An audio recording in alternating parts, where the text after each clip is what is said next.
There's just something about coin magic that's just so magical, huh? No cards to select, nothing to remember. There's something archetypal, right? Really, I mean, coin magic's archetypal. When you think of a magician, they have this idea of somebody reaching out into the air, producing something, and of course everyone cares about money. I got to apologize to you guys, though. I know it's been a little longer than usual since I posted a video here on the channel. I just posted a bunch, or just I sort of shot a bunch of stuff in studio, so you're going to see over the next few weeks more regular cool tricks coming your way. On this video, we're going to take a look at this miser's dream, really. The miser's dream is a classic idea. Back on stage, magicians used to have a big metal pan, usually gimmicked with coins inside, and you reach out and you're producing coins. Beautiful trick. Really plays that myth again about imagine if you could pull money for as long as you want out of the air. Beautiful idea. Now this is a more down-to-earth street version. It's super simple. A lot of times it uses a bunch of different palms and difficult things. I'm going to show you exactly the pacing on this special grip, how to deep palm, finger palm a couple of coins. On this video too, I'm also going to do a couple of other things. You guys know what I'm going to do. There's a question of the week coming your way, and you leave a comment down below to the question of the week to automatically be entered into the draw. What am I giving away? I'm going to be giving away, my Secret Files DVD collection with 25 tricks on it. It's probably one of my best-selling collections of tricks, Secret Files. So you're going to get a chance to enter into the contest on this video. I'm also going to announce the winners from last week's, or the week before's, Deranged. Deranged is mentalist trick, a whole bunch you enter the contest. I'm going to announce that here on the channel as well. All that's happening right now.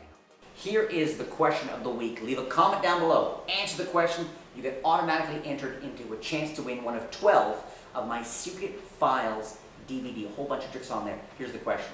If you could make $1 million appear out of nowhere, what would you spend it on? $1 million, what would you spend it on? Leave a comment. The classic pop-up move. Looks so convincing. Actually involves 2 coins. So what I'm doing here, and this is the essence of this, and I'll tell you how I went from exploring this and came up with this really casual miser's dream version that, boy, I've had a blast with.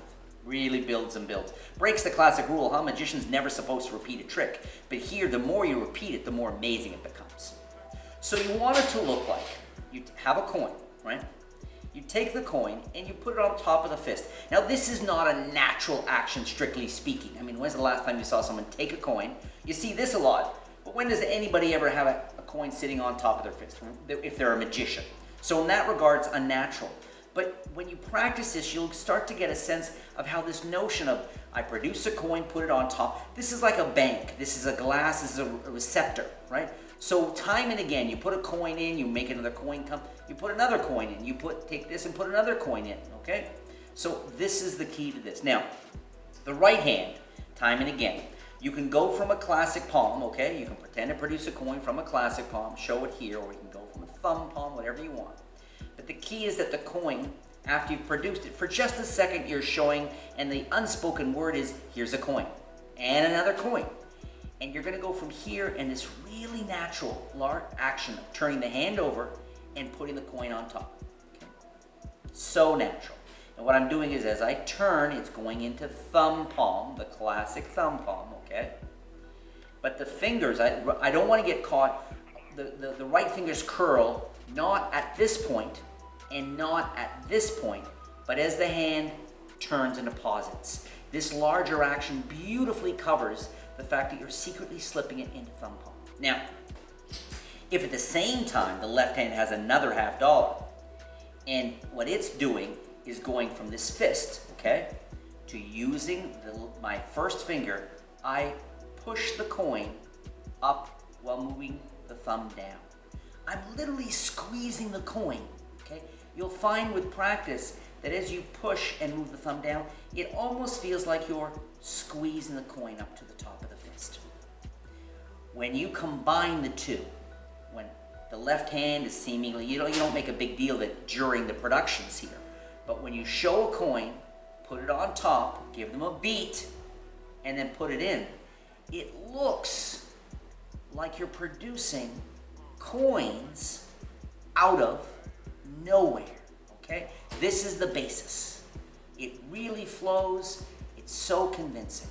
Now, it's up to you at this point to bring in a rhythm, some variations, this and that. Now, I was playing with this a long time ago, and I realized I'm using my thumb, my first two fingers here, my first finger I'm using, and my thumb, and I'm using my right hand, of course, my fingers, but I'm not using these three fingers. In fact, most of the hand is empty. And I realized, and if I were you, start with one, then build your way up, but I can have a total of, in this case, 5. I've done it actually with 7 before, but that's a bit much at this point. I've got 5 other half dollars, and I do love US half dollars, and I'm not holding them in a traditional finger palm. I'm holding them in a deep finger palm down here. They're really being mostly supported by the pinky tip, but this is offering, so it frees these 3 fingers up. So, if I start with these 2 coins in classic palm, and notice I deliberately, when you're picking up a glass, holding a glass like this is relatively natural. You could use a coffee cup at Starbucks.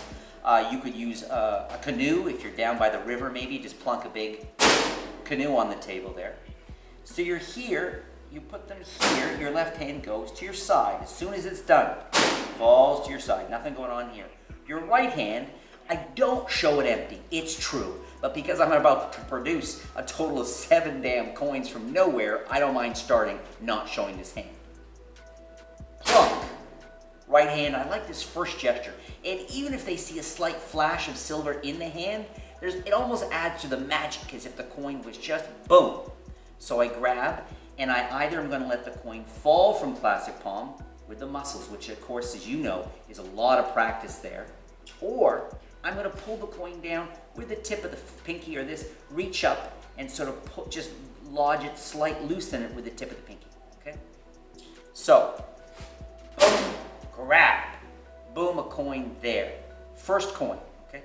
Show that coin, come over, and you're going to mime the action when you're going to basically recreate the fake actions, but you're going to do it for real now. Hand comes up, forms into a loose fist, and you take your first coin and put it on top. And I really put it on top there. Make sure people can see it. Remember, they have no idea more coins are coming. So don't be in a rush. This first magic moment is a nice moment. Give every moment its due. Then let it go down to the hand, getting ready. The second coin, maybe from my armpit. Show it both sides. Now, to you and I, a second coin from the armpit's no big deal, but you're now getting into the high country of pure magic. We do our move. Pop up, let it go down. Maybe this one's going to come off the table. Show that one, okay. Do it again. Now you should start having some sound. You want to convince them that because at some point people might think, are we seeing the same coin again and again? What's the deal here? So it's nice to let it fall a little bit, and if you let it fall and the edge touches the stack, you get a little bit of noise there like that, okay? Just a little clink or two. Another one off the table, or you can reach up to your nose maybe, and again, if I move the coin into classic palm, it frees up my fingers and thumb that I can, sort of show the hands more obviously empty as I come up to here, for example, and produce a coin. Into thumb palm and that. So whether you're going to produce the coin from your armpit, from off your, here, from an elbow, it's less magical if you reach in your pocket and take it out, for sure, okay? Maybe from somebody, maybe from your shirt. You can come over here and let it fall on the fingertips here as you come over here and give it a little tug. Produce it from your shirt, obviously from someone's hair, someone's ear, the side of the cup. Now the reason I have the cup here is because this series of productions, okay? Boom, you produce it, and then maybe the last one you come up, and you can even go from a coin roll into this. You'll find that this pop-up move will also work from a coin roll right into that, okay? And then of course the last one you produce in whatever way you want. Boom, you produce the last one, okay? Show it both sides, put it on top like all the others. and then in. Now, does he have one? Is it two? Did he really produce all those coins from nowhere? Was it an illusion? So there's this question. And now I want to convince them, I want to inspire them to believe, not just with the visuals, but with the audio as well. So when I do, and I show them 1, 2, and you'll find the stack sometimes is hard, so maybe you reach in and add some drama. 3, 4. Always nice to have the last 2 or 3 coins. The visuals and the audio convince them of the absolute reality of this impossible trick. Here they are, the winners from last week's deranged trick. It's mentalism trick, a whole bunch you entered. Here are the 12 winners right now. As always, I hope this week I finally mention your name. All right, here we go. Hip-Tide Yoshi Gaming. That's one person. Hip-Tide Yoshi Gaming.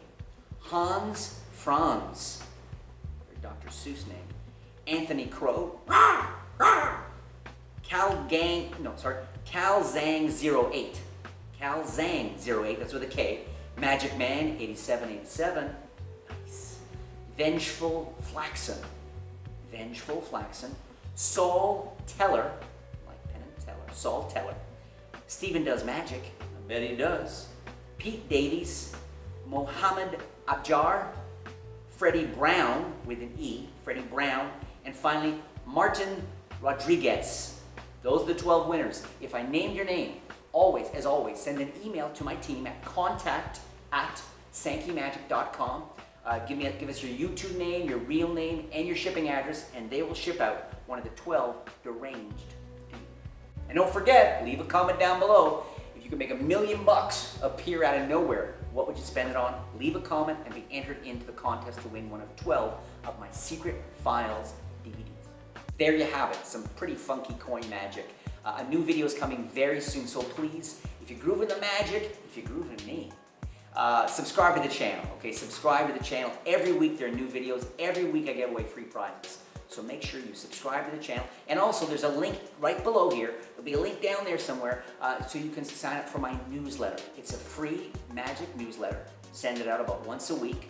There is tips on magic, performance tips, some of the psychology, some of my own stories from recent gigs, crashes and burns sometimes, some product news, you'll get discounts, all that kind of thing. So subscribe to the channel and sign up for my newsletter, my free magic newsletter. Just click on the link down below. Thank you.